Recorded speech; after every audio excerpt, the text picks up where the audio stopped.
Dios hace uso de algunos puntos de la prédica. Coloca esas verdades dentro de ti. Los aspectos que son importantes para ti se desarrollarán, establecerán fe para que tú, gloria al Señor, para que tú en la vida diaria puedas experimentar el favor de Dios. ¿No es bueno esto? Experimentar el favor de Dios en la vida diaria. Eso queremos vivirlo cada vez más, ¿cierto? En la vida diaria se manifiesta la parte práctica.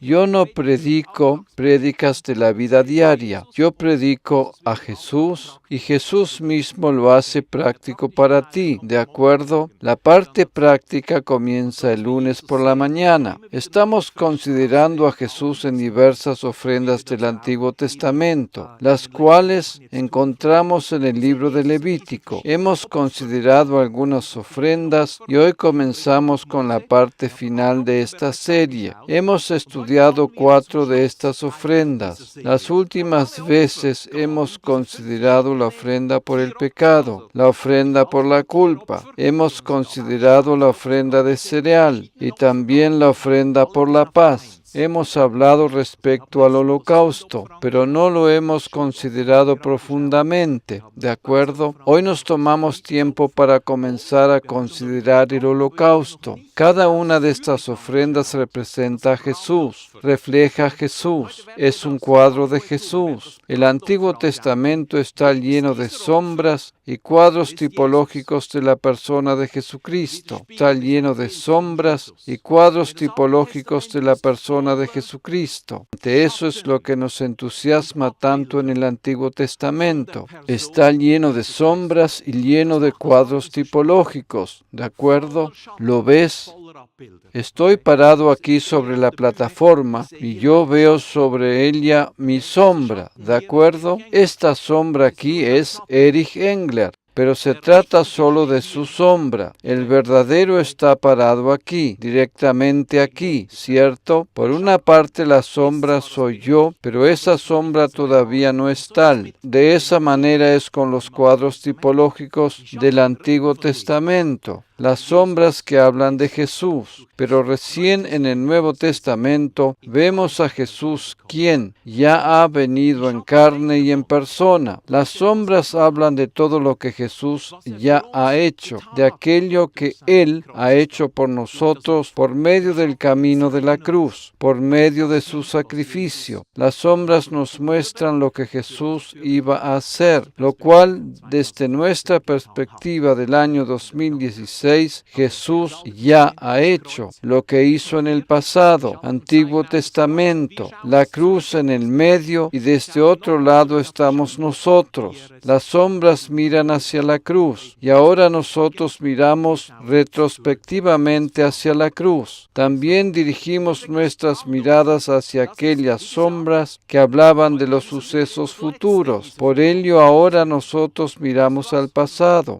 Por tanto, el holocausto, como ya he dicho, es la última ofrenda de estas 5 que consideramos ahora. ¿Sabes una cosa? Lo mejor lo hemos guardado para el final. ¿Sabes por qué razón? Porque se trata de la ofrenda más importante, la ofrenda absolutamente más importante. La he dejado para el final. El holocausto nos revela a Jesús en una hermosura y perfección como ninguna de las otras ofrendas. Si bien eran necesarias todas las ofrendas, todas estas ofrendas fueron necesarias para revelar la obra de Cristo en la cruz. El holocausto es la ofrenda más importante, la más importante de todas. Antes de dirigirnos a los pasajes en Levítico, quiero mostrarte primeramente algunos pasajes del Nuevo Testamento que se refieren al holocausto, ¿de acuerdo? Creo que ahora puedes contemplar estos pasajes en una nueva luz, en la luz de este holocausto. Adelantándome algo, te quiero decir lo siguiente antes de contemplar los pasajes del Nuevo Testamento. La gran diferencia respecto a todas las otras ofrendas es que el holocausto era completamente voluntario.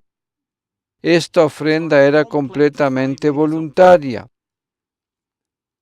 El israelita que presentaba un holocausto no estaba obligado a hacerlo. Él lo ofrecía voluntariamente. Él lo ofrecía voluntariamente, ¿de acuerdo? La última vez hemos considerado la ofrenda por el pecado y por la culpa. Estas ofrendas eran obligatorias, pero el holocausto no era obligatorio, era totalmente voluntario. Lo ofrecía solamente quien lo quería ofrecer de manera totalmente voluntaria. Eso nos revela lo siguiente: dado a que se trataba de una ofrenda voluntaria, nos revela la actitud voluntaria de Jesús mismo, Jesús se ofreció voluntariamente en sacrificio por nosotros, en sacrificio por el pecado de la humanidad, en sacrificio por el pecado de la humanidad. Jesús no estuvo obligado a hacerlo. Jesús no fue a la cruz porque estuviera obligado, sino porque se ofreció voluntariamente en sacrificio. ¿Ves? En el holocausto, esta es la diferencia.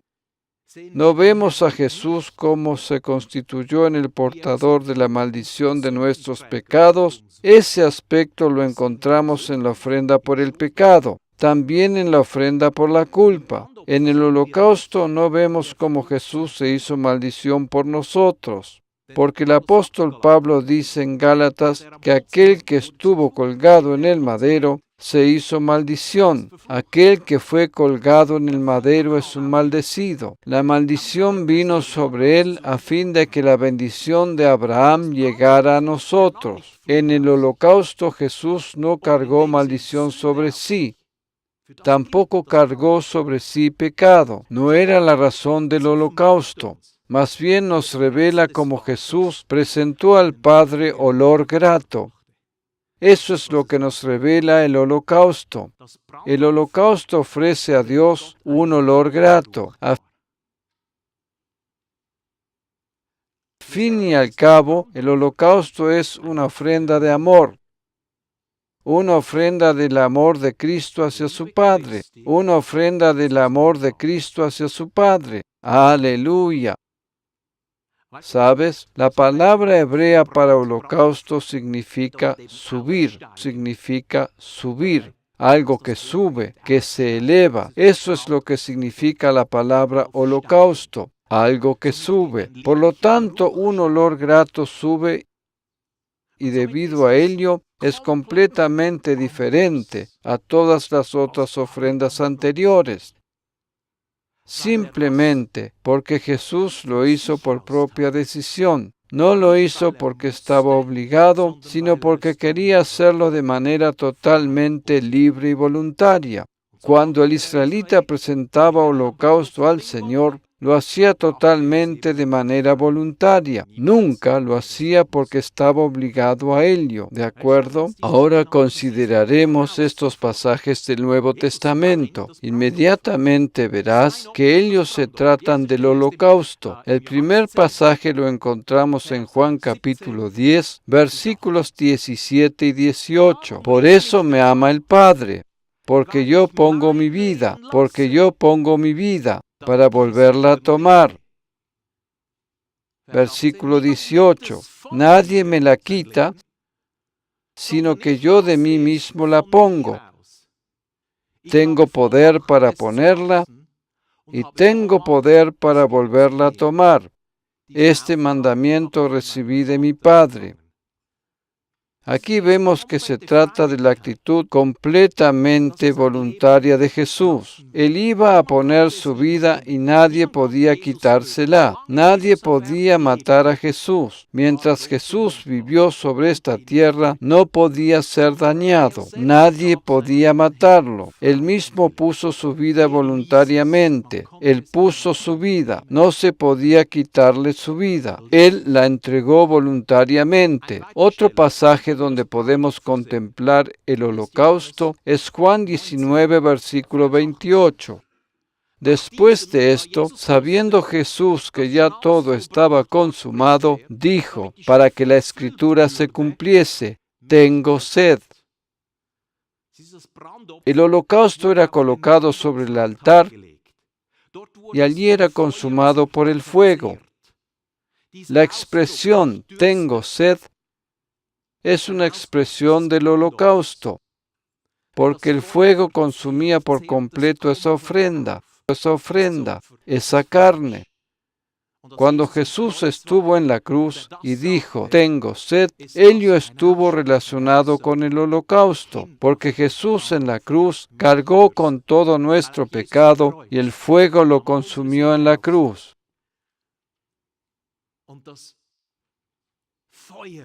Y el fuego lo consumió en la cruz. Todo el juicio de la humanidad vino sobre él y eso lo consumió. Es una expresión del holocausto. Tengo sed. Luego en el capítulo 10 de Hebreos 10, versículos 5 al 9, por lo cual entrando en el mundo dice, sacrificio y ofrenda no quisiste, mas me preparaste cuerpo. Se trata del cuerpo de Jesús. Holocaustos y expiaciones por el pecado no te agradaron. Con ello, naturalmente, quiere decir que estas ofrendas eran cuadros tipológicos en relación a lo que realmente era necesario.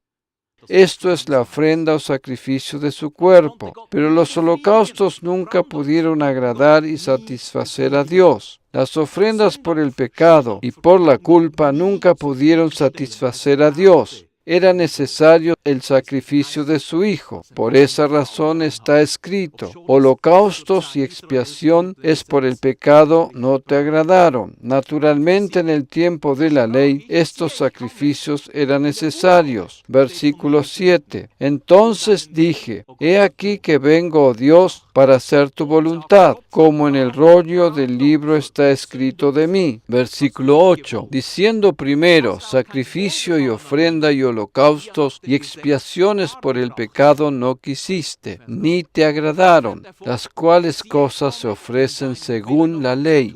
Y diciendo luego, he aquí que vengo, oh Dios, para hacer tu voluntad. Quita lo primero para establecer esto último. Por tanto, el Nuevo Testamento habla de holocaustos y de ofrendas por el pecado, siempre en relación a Jesús, quien fue la última ofrenda o sacrificio. Aquí también vemos que Jesús en el holocausto no es presentado como portador de pecados, justamente no es presentado como portador de pecados, sino como alguien que se entregó a Dios en sacrificio, quien se rindió a Dios, quien hizo la voluntad de Dios y que fue obediente en relación a la voluntad de Dios.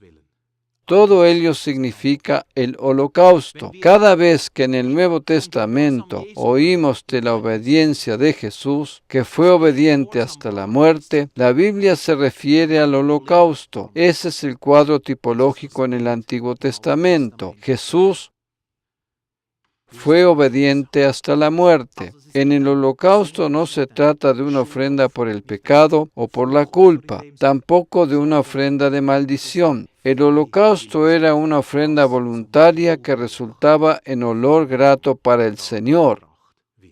Alabado sea el Señor, de olor grato para el Señor. Ahora te quiero mostrar por qué razón el holocausto era la ofrenda más importante, ¿de acuerdo? Te muestro cuál era la razón por la que el holocausto era la ofrenda más importante de las 5. Se trataba de la ofrenda principal. Pablo en Efesios capítulo 1, versículo 6, se refiere al holocausto, ¿de acuerdo? Contemplemos Efesios 1, versículo 6. Para alabanza de la gloria de su gracia, que gratuitamente ha impartido sobre nosotros en el amado. Biblia de las Américas. El amado es Jesús. ¿Qué hizo Dios con nosotros en el amado? Nos impartió gracia. Nosotros sabemos que la palabra gracia significa favor, favor inmerecido. Por tanto, aquí también significa que Dios nos ha favorecido en el amado. Él nos impartió gracia y favor en el amado. La razón por la cual el favor de Dios está sobre nosotros, y permanece sobre nosotros, por la cual nunca se retira de nosotros, es justamente este holocausto. Esa es la razón. Muchos de vosotros habéis leído mi libro, el cual fue escrito en idioma alemán, sostenido por gracia. Tiene un subtítulo: El favor de Dios que permanece sobre tu vida. ¿Cuál es la razón por la que el favor de Dios permanece sobre tu vida? La razón es simplemente Jesús. Pero el holocausto nos muestra el porqué.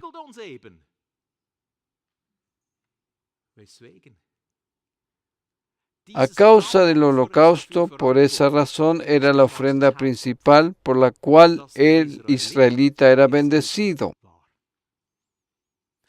Las otras ofrendas le quitarían el pecado, le quitarían la culpa, pero presentar el holocausto le garantizaría favor y gracia, le garantizaría favor y gracia. Por esa razón, aquello que Pablo se refiere aquí, diciendo que se nos ha impartido gracia en el amado, no es otra cosa que Jesús, nuestro holocausto. Justamente es el título de esta prédica, ¿de acuerdo? Considérate a ti mismo en el valor del holocausto. Considérate siempre en el valor del holocausto, porque ese es Jesús. ¿De acuerdo?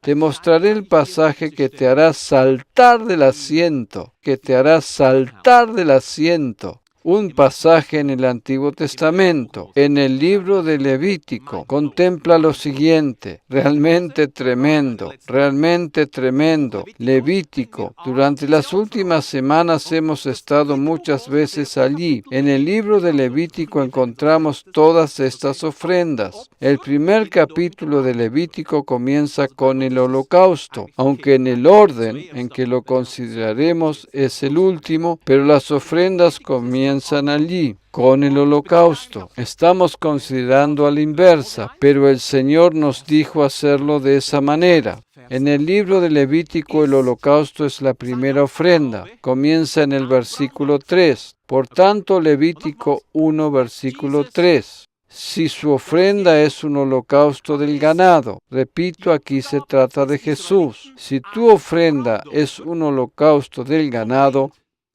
ofrecerá un macho sin defecto, todos cuadros tipológicos de Jesús. ¿De acuerdo? Ofrecerá a la entrada de la tienda de reunión.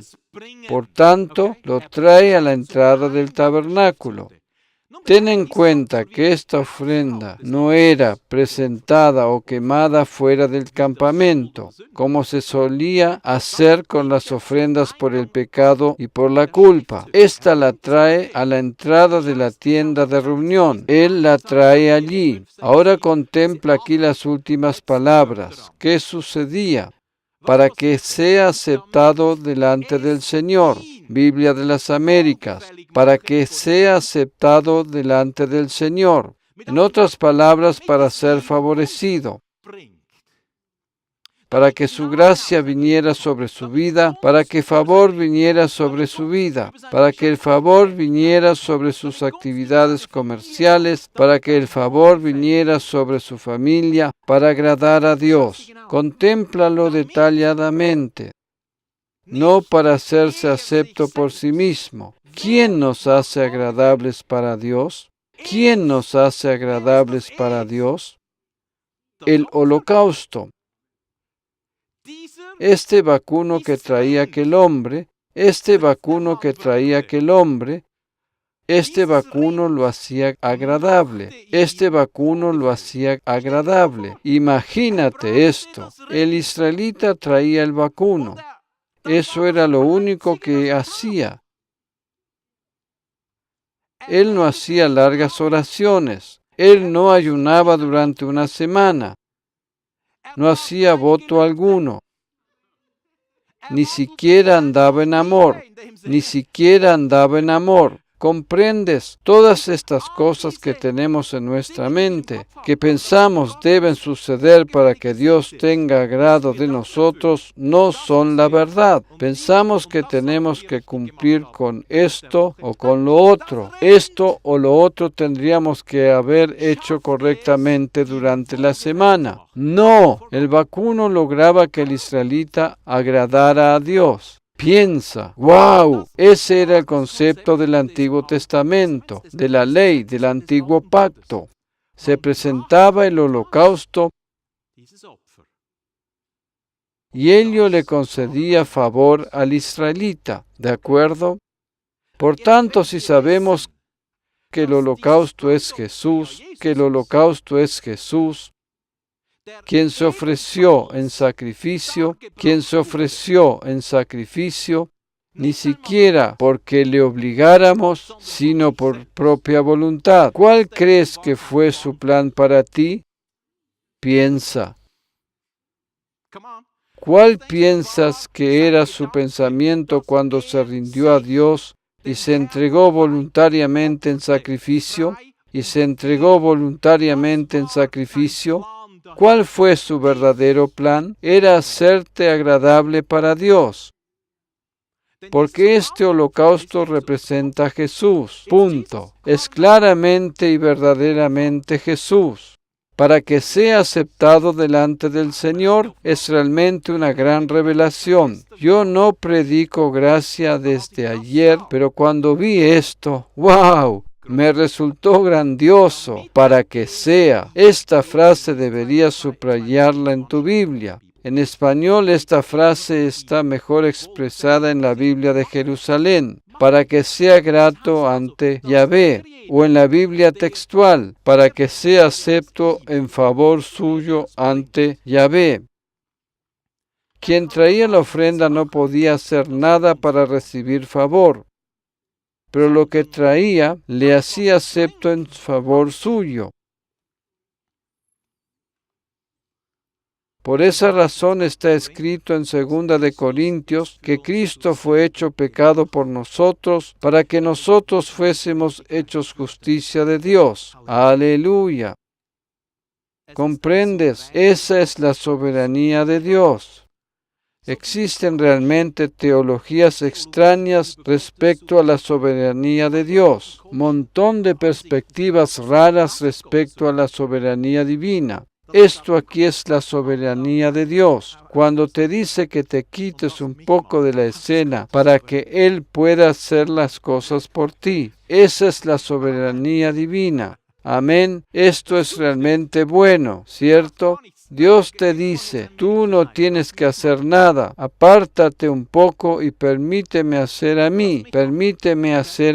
¿De acuerdo? Permítenos hacer a mí y al Hijo. Nosotros lo hacemos. Es justamente la soberanía de Dios. ¡Wow! Cuando Dios hace de ti algo, entonces Él es soberano. Entonces esa fue su decisión.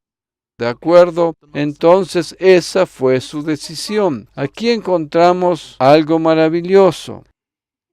Tú dices, ¿y nosotros qué? Contempla que esta pregunta se la hicieron a Jesús. En Juan capítulo 6, allí le hicieron esta pregunta a Jesús. Juan capítulo 6, versículos 28 y 29. Entonces le dijeron, ¿qué debemos hacer? ¿Qué debemos hacer para poner en práctica las obras de Dios? Señor, ¿qué tenemos que hacer nosotros? ¿Sabes que su respuesta fue extraordinaria? Respondió Jesús y les dijo, esta es la obra de Dios, que creáis en el que Él ha enviado, que creáis y punto. ¿Qué tenemos que hacer? ¿Qué tenemos que hacer? ¿Qué tenemos que hacer para poder hacer obras para ti? ¿Qué tenemos que hacer, Señor? Cree en mí.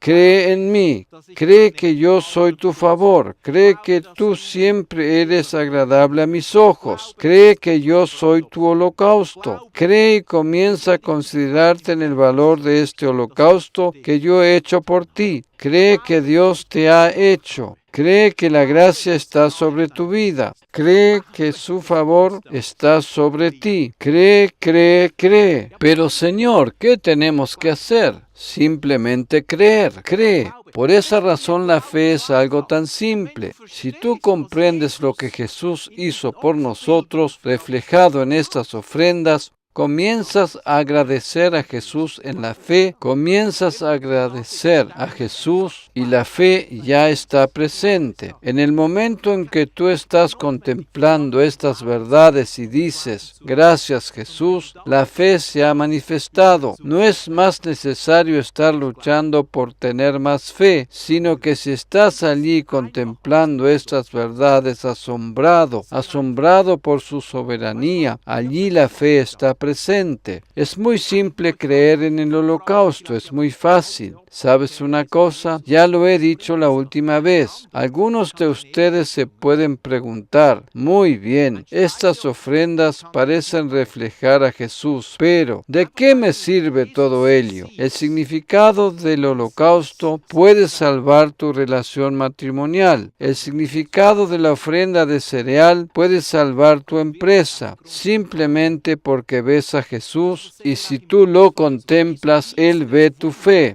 Entonces Él comienza a obrar.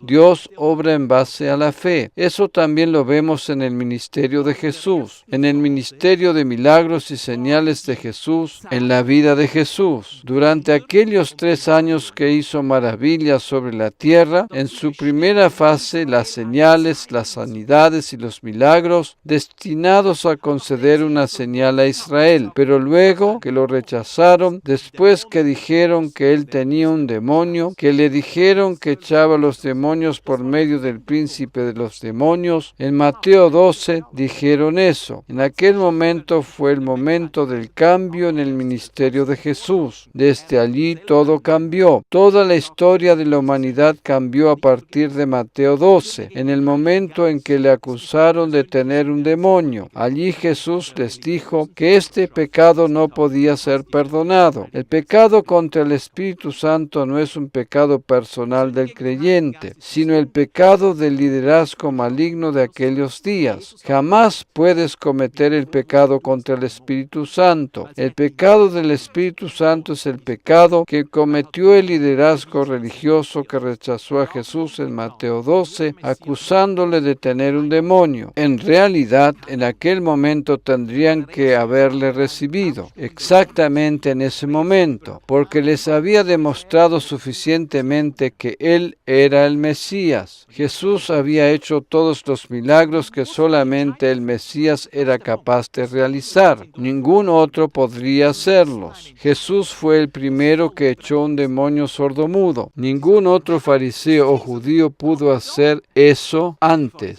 Jesús fue el primero que lo hizo. Estos religiosos tenían que tomar una decisión. Es el aspecto importante en ese momento. ¿Por qué lo rechazaron en Mateo capítulo 12? Estaban obligados a tomar una decisión. El pueblo los presionaba. La gente del pueblo decía, ¿no es este el hijo de David? Los fariseos y el concilio se encontraban en una situación en que estaban obligados a explicar, pero teniendo el problema porque no querían a Jesús. Por esa razón, en la situación de Mateo 12, tienen que decidirse. Si le hubiesen aceptado como el Mesías, Jesús hubiese establecido su reino desde aquel día. Si no lo aceptaban, tenían que encontrar algún punto de acusación y se decidieron por esta última posibilidad. Ellos dijeron, no, hizo esas cosas con la ayuda de los demonios. Y ese es el pecado contra el Espíritu Santo. El pecado contra el Espíritu Santo no es ningún pecado individual. Era un pecado colectivo del liderazgo religioso de aquel tiempo. Imagínate, ellos afirmaban que Jesús tenía un demonio. Realmente esta era una acusación muy grave, ¿cierto? Y allí es cuando Jesús dice que esa generación no puede ser perdonada.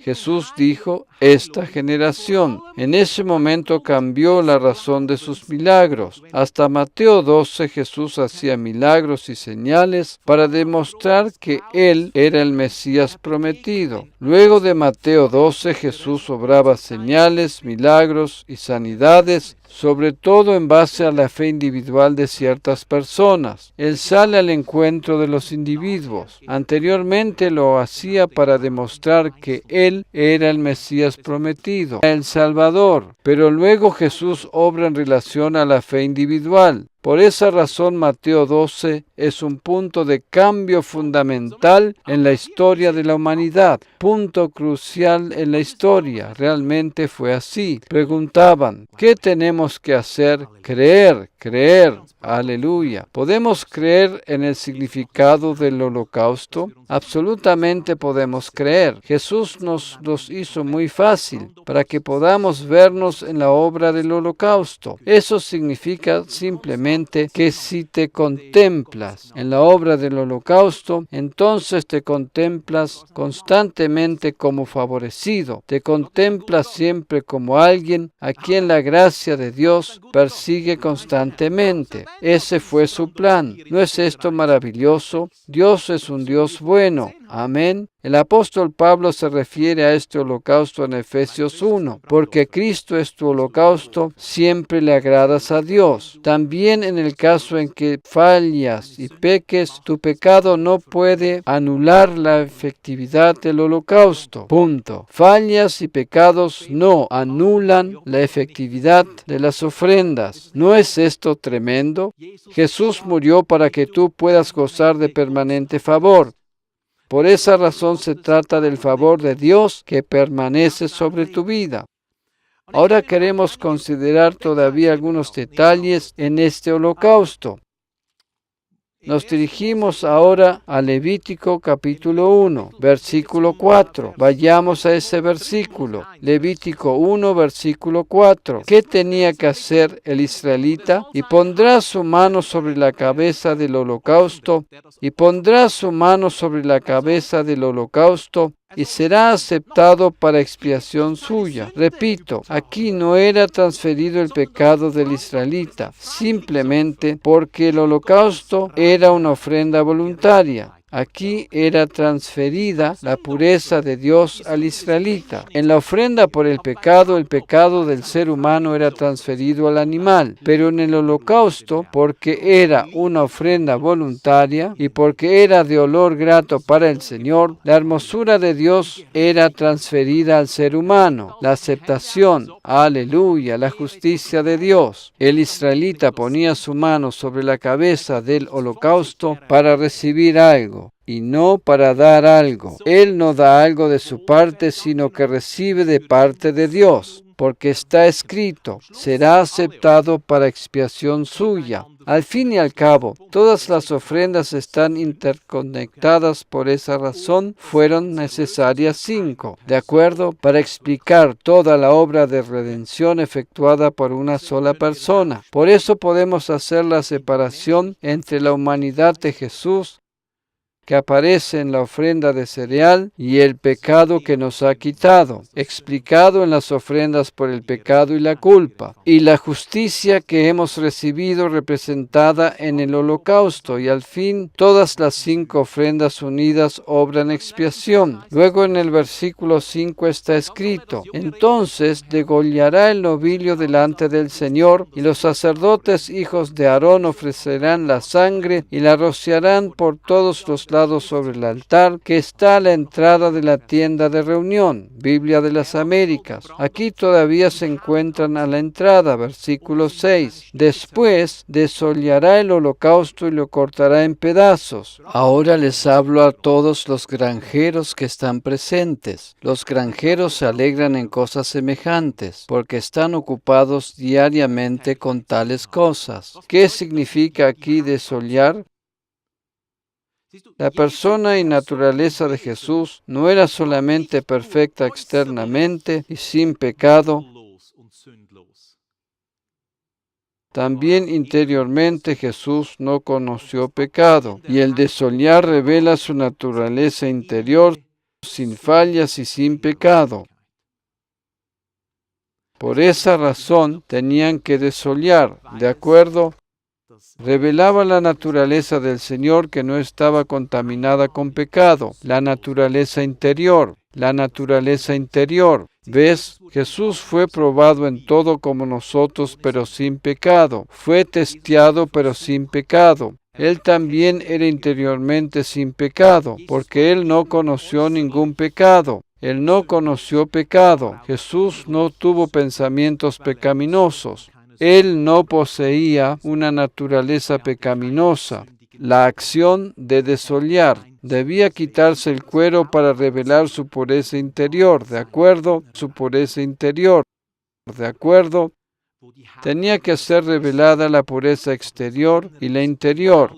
El holocausto tenía que ser cortado en pedazos. Luego leemos en el versículo 7, los hijos del sacerdote Aarón pondrán fuego sobre el altar y compondrán la leña sobre el fuego. ¿Qué representa tipológicamente la madera o la leña? Es un cuadro de la cruz. Exactamente eso. La madera siempre es un cuadro tipológico de la cruz. Leña sobre el fuego. Versículo 8. Seguidamente los mismos hijos de Aarón, los sacerdotes, dispondrán los trozos, la cabeza y la grasa. Biblia textual. La última vez cuando estuvimos contemplando la ofrenda por el pecado, vimos que tenían que sacar la carne fuera del campamento. ¿Te acuerdas de ello? En el holocausto no tenían que hacer ello, porque aquí no se trataba de la carne pecaminosa, porque aquí se trata de la carne perfecta y sin pecado de Jesús. ¿Ves?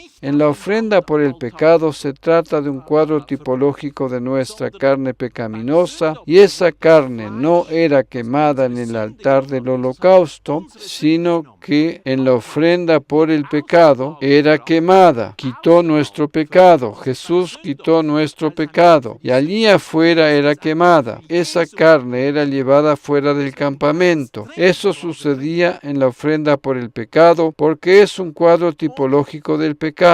Pero aquí en el holocausto se trata de un cuadro tipológico de la impecabilidad de Jesús. Por esa razón esta carne quedaba dentro del campamento. ¿Y qué más? La grasa, la grasa. Cuando separas la grasa, esta es entonces una masa blancuzca. Blancuzca es un cuadro tipológico de la justicia. El color blanco siempre representa la justicia. Por esa razón, estas son las cosas santas. ¿Ves? En la ofrenda por el pecado también era de esa manera. La grasa era quemada en el altar del holocausto y no era llevada fuera del campamento. El hígado era colocado sobre el altar del holocausto. Los riñones eran colocados sobre el altar del holocausto. Esto sucedía en la ofrenda por el pecado, justamente porque se trataba de las cosas santas. La grasa representa la justicia de Jesús, justamente porque es blancuzca. El hígado y los riñones representan la sangre de Jesús, porque el hígado y los riñones tienen que ver con la sangre, ¿de acuerdo? Estas eran las cosas santas, pero la inmundicia, la carne pecaminosa en la ofrenda por el pecado, eran llevadas fuera del campamento. Pero aquí en el holocausto no se trata de una ofrenda por el pecado, sino se trata de olor grato para el Señor. Por esa razón el holocausto era quemado dentro del campamento. Era olor grato para el Señor que subía desde el altar. Versículo 9. Pero las entrañas y las patas las lavará él con agua. Aquí un nuevo cuadro tipológico. Y el sacerdote lo quemará todo sobre el altar como holocausto. Es ofrenda encendida de aroma agradable para el Señor. Biblia de las Américas. A esto se refiere el Nuevo Testamento, ¿cierto? Aroma agradable para el Señor. Se trata de Jesús. El lavar las entrañas con agua, aquí se trata de lavar con agua. Ellos tenían que lavar con agua. Esto también es un cuadro tipológico. ¿De qué? Jesús era puro hasta sus mismas entrañas. ¡Wow!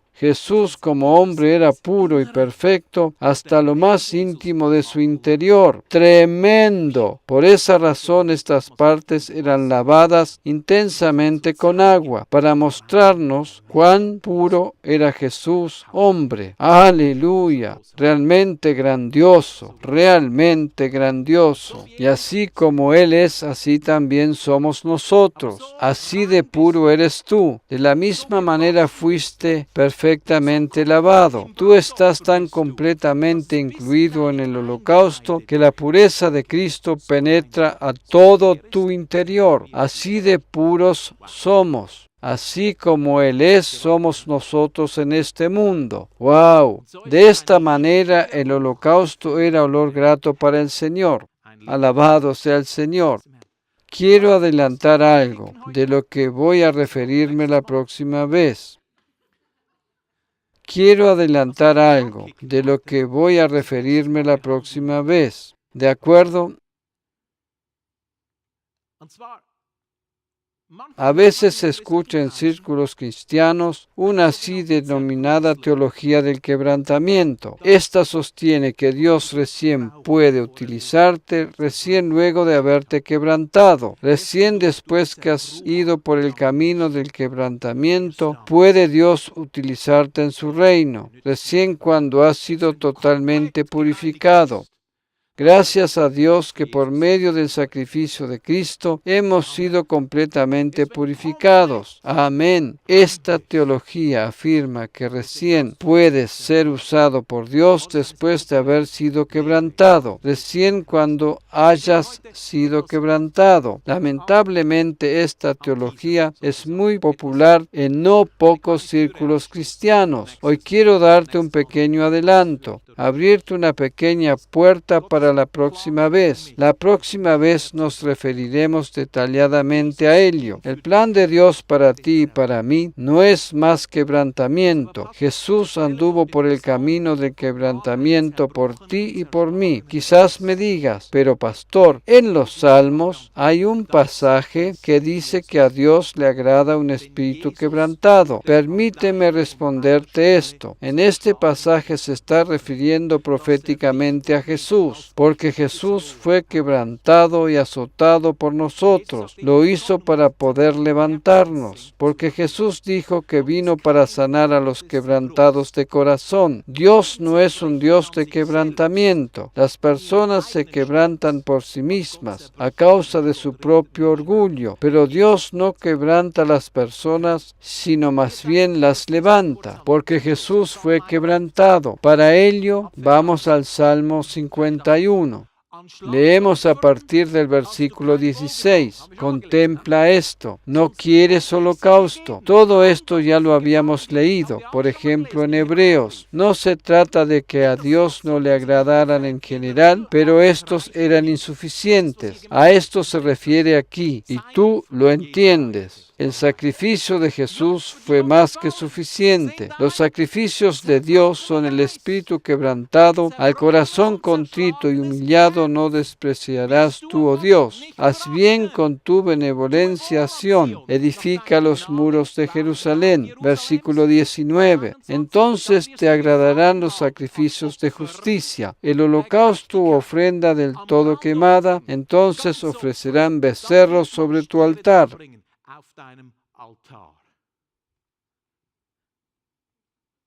A Dios le agrada espíritu quebrantado. Eso es lo que le agrada a Dios. Amén.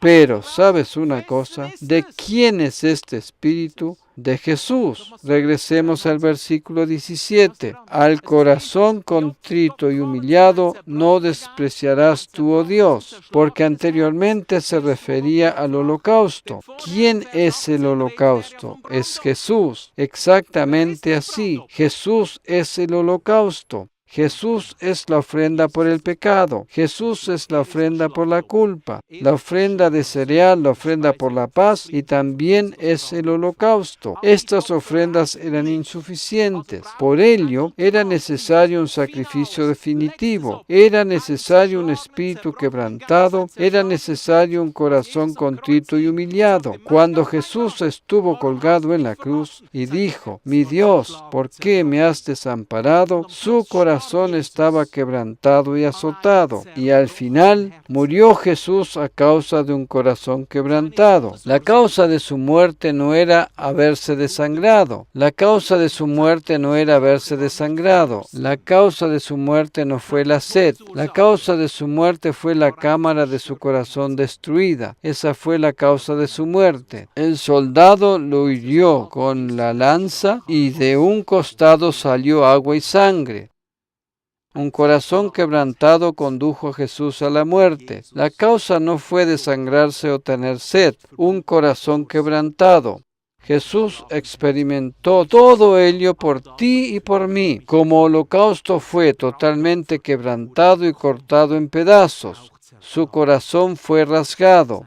Su corazón fue rasgado. Todas estas ofrendas no fueron suficientes. Por esa razón fue necesario su último sacrificio. La próxima vez profundizaremos en este tema. Consideraremos lo que significa ese corazón quebrantado. Repito, Dios no necesita quebrantarte a ti, si ya Jesús fue quebrantado en tu lugar. ¿De qué serviría quebrantarte? Dios no necesita quebrantarnos. No necesita condenarnos. Si Jesús fue condenado por nosotros, ¿qué sentido podría tener condenarnos a nosotros? Dios no necesita declararnos culpables a nosotros si ya ha declarado culpable a Jesús. Toda la culpa la cargó sobre Jesús. Jesús cargó toda la culpa sobre sí. Por tanto, el quebrantamiento no es una doctrina neotestamentaria, ¿de acuerdo? Sino por el contrario, Dios levanta a los quebrantados. Dios sana los corazones quebrantados. Amén. Aleluya. Amén y amén.